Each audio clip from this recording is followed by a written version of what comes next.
Still not a terrific situation out there, but I-75 is open in both directions, and in some cases traffic is moving slowly. We understand it's backed up from the Ridge Cut all the way to exit 2A on I-75, over 5 miles of backup. This is the best view of what interstates look like after the snowstorm. It was bumper to bumper from the Ridge Cut to I-75.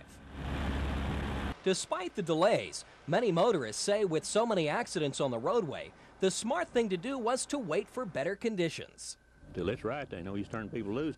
Some of these drivers were stuck here since Saturday morning. The interstate reopened at about 2 this afternoon. Traffic is moving slow even now. But who's complaining? 693, 693.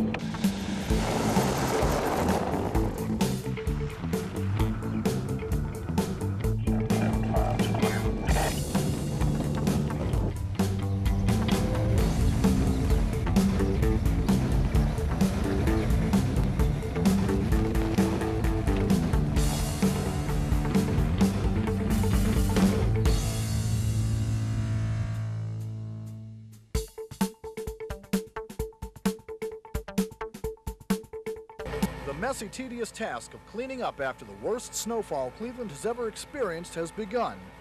When James Key's car slid into the ditch, he walked home, knowing he could come for it later. He obviously wasn't alone. It just took them maybe an hour or so to get here. They said they had 25 ahead of me, so it wasn't bad.